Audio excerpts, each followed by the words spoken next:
ಆನೆಯಷ್ಟು ದೊಡ್ಡ ಚೀಲದಲ್ಲಿ ಮೊನ್ನೆ ದುಡ್ಡು ಸಿಕ್ತಲ್ಲ, ಆನೆಯಷ್ಟು ದೊಡ್ಡ ರಾಶಿಯಲ್ಲಿ ದುಡ್ಡು ಸಿಕ್ತಲ್ಲ, ಸಾಹು 400 ಕೋಟಿ ನಿಮ್ಗೆ ಹೇಳಿದ್ನಲ್ಲ.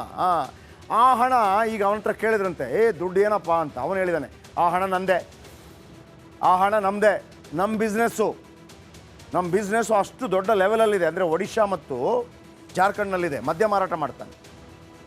ಅವತ್ತು ಸಿಕ್ಕಾಕೊಂಡಿದ್ಯಾರು? ಕಾಂಗ್ರೆಸ್ ನಾಯಕ ಧೀರಜ್ ಸಾಹು. ಎಲ್ಲ ಹಣಕ್ಕೂ ದಾಖಲೆ ಕೊಡ್ತೇನೆ ರೀ, ಒಂದೊಂದು ರೂಪಾಯಿಗೂ ಲೆಕ್ಕ ಕೊಡ್ತೇನೆ. 400 ಕೋಟಿನಾ ನಂದೇ, ನಮ್ಮ ಬಿಸ್ನೆಸ್ ಇದೆ, ಬಿಗ್ ಬಿಸ್ನೆಸ್. ಬನ್ನಿ, ಇದರ ಬಗ್ಗೆ ಒಂದು ಮಾಹಿತಿ ಇದೆ, ನೋಡ್ಕೊಂಬರೋಣ.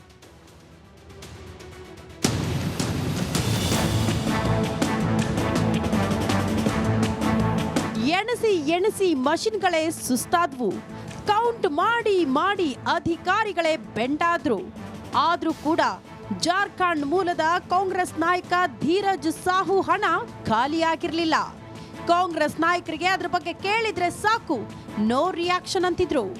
ಇದೀಗ ಅದೇ ಧೀರಜ್ ಸಾಹು ಪ್ರತಿಕ್ರಿಯೆ ನೀಡಿದ್ದಾರೆ. ಹೆಮ್ಮೆಯಿಂದ ಹೇಳ್ತೀನಿ, ಸಿಕ್ಕಿರೋ ಅಷ್ಟು ಹಣ ನಮ್ಮದೇ ಅಂತಿದ್ದಾರೆ.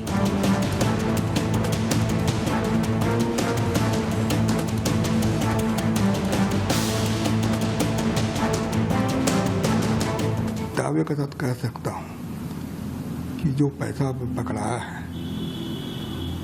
वो मेरा फर्म का पैसा है.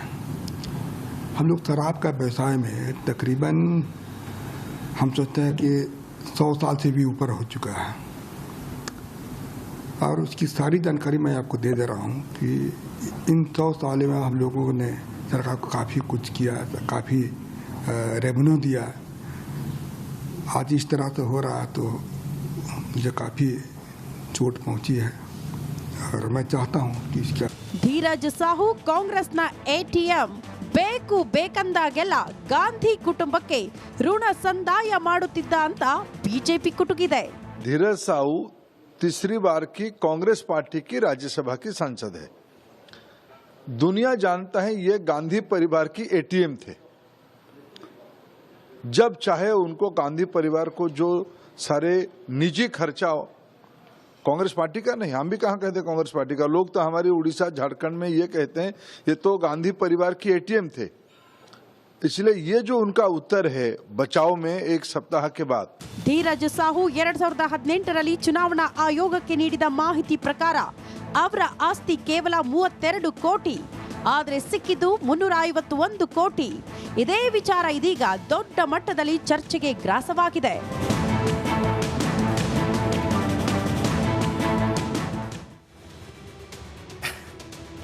ಧೀರಜ್ ಸಾಹು ಅಲ್ಲ, ಧೀರಜ್ ಸಾಹುಕಾರ.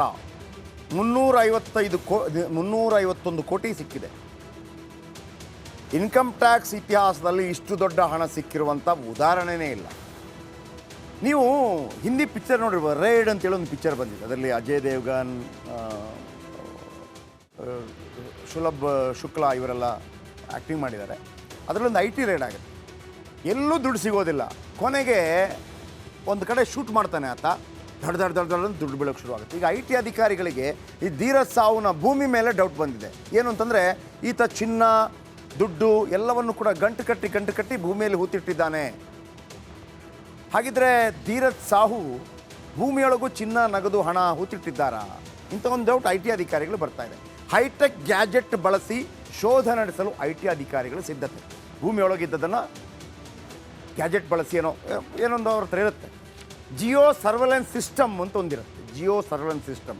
ಅದನ್ನು ಬಳಸಿ ಸಂಪತ್ತು ಪತ್ತೆಗೆ ತೀರ್ಮಾನ ಮಾಡಿದ್ದಾರಂತೆ. ಅವರ ಭೂಮಿ, ಸಂಬಂಧಪಟ್ಟ ಭೂಮಿ ಕೆಳಗೆ, ಭೂಮಿಯೊಳಗೆ ಯಾರು ಹೆಂಗೆ ಬೇಕಿದ್ರು ಮಾಡ್ತಾರೆ.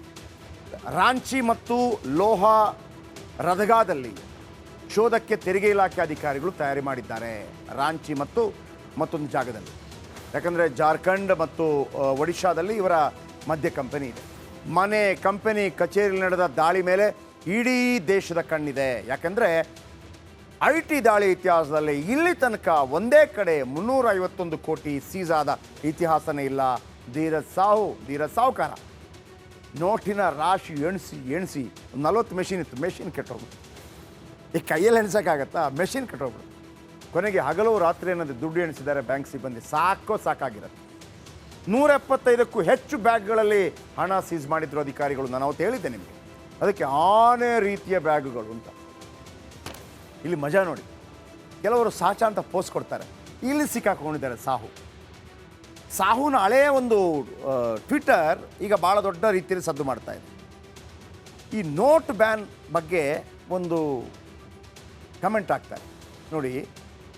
ಏನಾಗ್ತಾರೆ ಅಂತಂದರೆ, ನೋಟ್ ಬ್ಯಾನ್ ಆದರೂ ದೇಶದಲ್ಲಿ ಇಷ್ಟೊಂದು ಕಪ್ಪು ಹಣ ಇದೆ, ಕಪ್ಪು ಹಣವನ್ನು ನೋಡಿ ನನ್ನ ಮನಸ್ಸು ಬೇಸರಗೊಂಡಿದೆ ಅಂತೇಳಿ ಟ್ವೀಟ್ ಮಾಡಿರ್ತಾರೆ. ಈ ಹಿಂದೆ ಜನರು ಇಷ್ಟೊಂದು ಕಪ್ಪು ಹಣ ಹೇಗೆ ಜಮಾವಣೆ ಮಾಡ್ತಾರೆ ಅಂತ ಬರ್ಕೊಂಡಿದ್ರು.